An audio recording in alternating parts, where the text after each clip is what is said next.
ഭൂരിഭാഗം പേരും സ്ഥിരശമ്പളത്തിൽ മുന്നോട്ട് നീങ്ങുന്നവരാണ്. മിക്കവരുടെയും ശമ്പളം ജീവിത ചെലവിനൊത്ത് അങ്ങനെ വർദ്ധിക്കാറുമില്ല. അതുകൊണ്ട് തന്നെ കടബാധ്യതയും കൂടപ്പിറപ്പായി മാറുന്നവരുണ്ട്.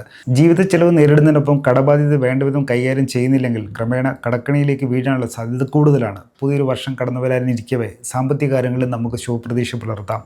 കടക്കണി നിങ്ങളുടെ ജീവിതത്തിൽ അഭിമുഖീകരിക്കേണ്ടി വരുമോ ഇല്ലയോ എന്ന് നേരത്തെ തിരിച്ചറിയുന്നതിനുള്ള 6 കാര്യങ്ങൾ വിശദമായി നോക്കിവെക്കാം.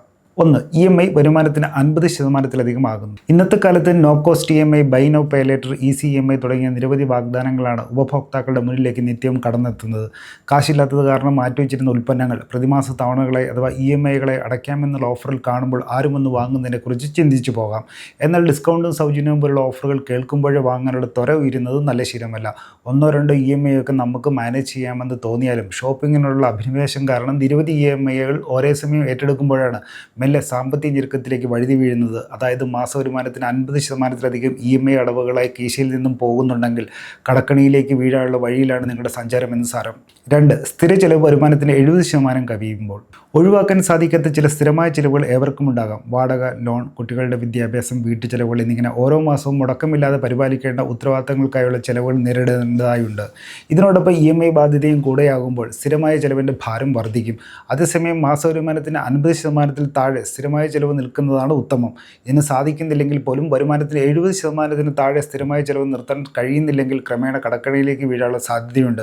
അധിക ചെലവുകൾ നേരിടുന്നതിനായും ഭാവി സാമ്പത്തിക ലക്ഷ്യങ്ങൾ നിറവേറ്റുന്നതിനായുമുള്ള നിക്ഷേപത്തിനായും വരുമാനത്തിന് 30%-എങ്കിലും വിനിയോഗിക്കാൻ കഴിയണമെന്നാണ് സാമ്പത്തിക വിദഗ്ധർ സൂചിപ്പിക്കുന്നത്. 3. നിത്യ ചെലവുകൾക്ക് വായ്പ. ദിവസേനയുള്ള ചെലവുകൾ നേരിടുന്നതിനെ വായ്പയെ ആശ്രയിക്കുന്നുണ്ടെങ്കിൽ നിങ്ങളുടെ സാമ്പത്തിക സ്ഥിതി എത്രയും വേഗം പുനഃപരിശോധിക്കേണ്ടതുണ്ട്. വാടകയും കുട്ടികളുടെ സ്കൂൾ ഫീസും പോലുള്ള ചെലവുകൾക്ക് വേണ്ടി ലോൺ എടുക്കുന്നത് കടക്കണിയിലേക്ക് നീങ്ങുകയാണെന്നതിൻ്റെ മുൻസൂചനയാണ്. പിന്നീട് തിരിച്ചടയ്ക്കാമെന്ന പ്രതീക്ഷയിലാണ് വായ്പ എടുക്കുന്നതെങ്കിലും വിചാരിച്ച രീതിയിൽ കാര്യങ്ങൾ നീങ്ങിയില്ലെങ്കിൽ കടത്തിന്മേൽ കടമാകും. അപകടമേറിയ സമീപനമാണിത്. Loan തിരിച്ചടവിനും loan. നിലവിലുള്ള ഒരു ലോണിൻ്റെ പലിശഭാരം കുറയ്ക്കുന്നതിനായി എടുക്കുന്ന പുതിയ ലോൺ ഒഴികെ മറ്റേത് സാഹചര്യത്തിലും നിലവിലെ വായ്പയുടെ തിരിച്ചടവിനായി വീണ്ടും വായ്പ എടുക്കേണ്ടി വരുന്ന സ്ഥിതിവിശേഷം അത്യന്തം അപകടകരമാണ്. ഈ ഒരു പശ്ചാത്തലത്തിലാണ് ഒരാൾ സ്ഥിരമായ ചെലവ് നിയന്ത്രിക്കുന്നതിൻ്റെ പ്രസക്തിയേറുന്നത്. സാമൂഹിക സമ്മർദ്ദം കാരണം ഭവന വാഹന വായ്പകളും മാസവാടക, കുട്ടികളുടെ ഫീസും ഒന്നും മുടക്കം വരുത്താൻ അങ്ങനെയാരും തയ്യാറാകില്ല. പകരം ക്രെഡിറ്റ് കാർഡ് ഉപയോഗപ്പെടുത്തിയാകും തൽക്കാലം കാര്യങ്ങൾ മുന്നോട്ട് നീക്കുക.